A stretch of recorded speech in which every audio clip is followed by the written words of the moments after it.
My name is Dr.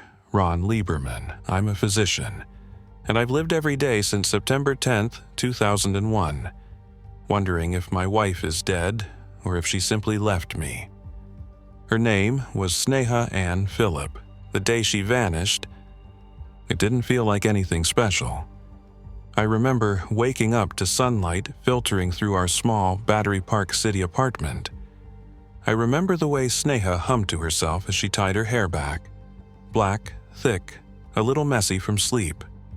She always hummed old Indian songs her mother loved.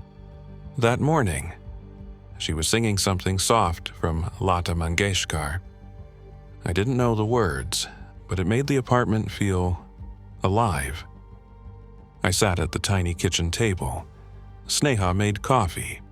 She handed me the mug and said, "Ron, today I'm going to pick up something for the bedroom. Maybe new sheets? You hate the old ones." I smiled. We weren't fighting that morning. It felt calm. She sipped her coffee, then hesitated. Her eyes darted, nervous. I'm still going to talk to HR today about that whole suspension thing. Ah, the hospital disciplinary case. It always came back to that. You see, Sneha was brilliant but headstrong. She stood up to supervisors. She accused one of sexual harassment. But Cabrini Medical Center, they didn't side with her. They suspended her. Said she was the problem. Said she missed shifts, that she drank too much. We'd fought about it for weeks. And now, it was back on her mind. I put my hand on hers. "Just be careful today. Don't get into any more fights with them." She pulled her hand back, smiled faintly. "Don't worry, Ron. I've got it." And with that, she grabbed her tote bag, kissed me quickly, and left the apartment.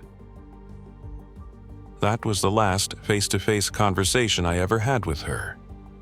She walked south toward Century 21 department store, a massive shopping complex right next to the World Trade Center Plaza.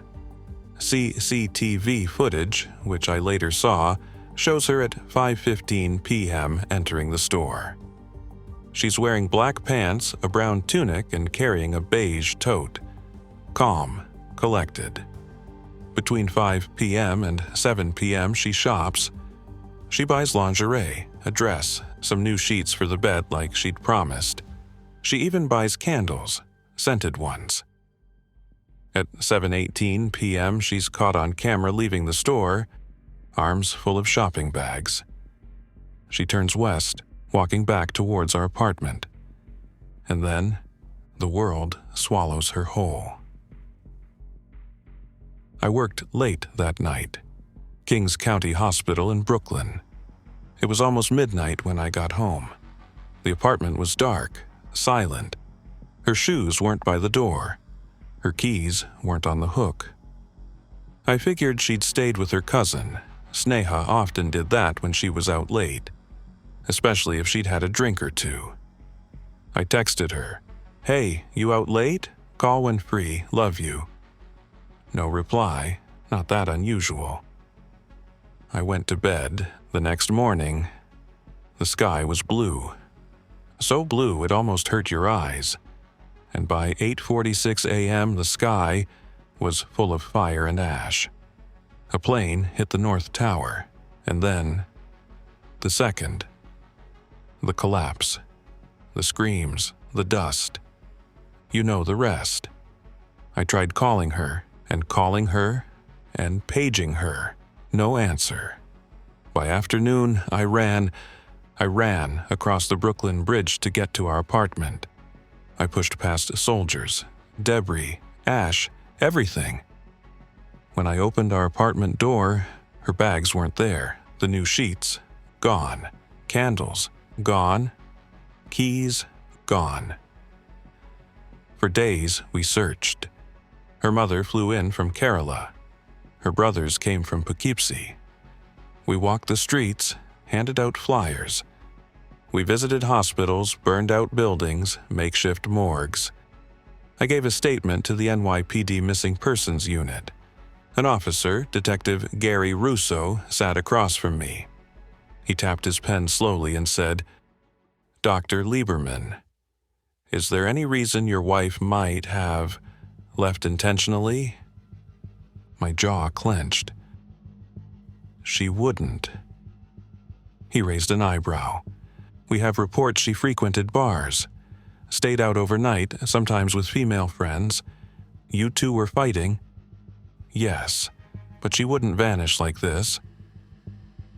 Over the next 6 months, investigators started suggesting their own theory. That maybe Sneha didn't die on September 11th at all. Maybe she'd been killed, murdered, on September 10th. Or maybe, just maybe, she left me on her own accord. They brought up her disciplinary review, her nights out. A bartender said, "She came in here a lot, drank whiskey, sometimes with that woman." A woman no one ever identified. They pulled bank records. No charges after 7 p.m. on September 10th. No passport use, no plane tickets. Her mother broke down crying in my apartment one night. Ron. What if she left because she couldn't tell us something? What if she was running away from her life? I didn't believe it. I still don't. In 2004, I filed a petition to have Sneha listed as a 9/11 victim, so her name could go on the memorial, and so we could find closure. The city rejected me, said there was no proof she was in the towers. For 4 years, we fought it in court. I testified. Her mother testified.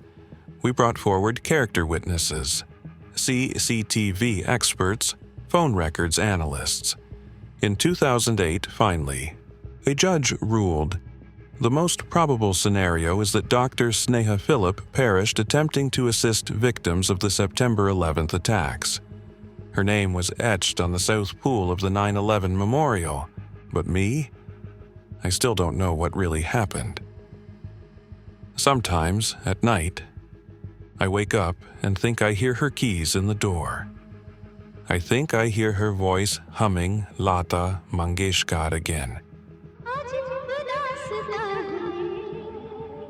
What a strange tale this is. I wonder, was she crushed beneath the rubble, helping someone? Or did someone murder her, and the towers falling buried that secret forever? Was her disappearance just part of the largest disaster scene in American history? Or was it something darker, something more intimate? I'll never know, but I'll always wonder. Where did Sneha Anne Philip really go that night?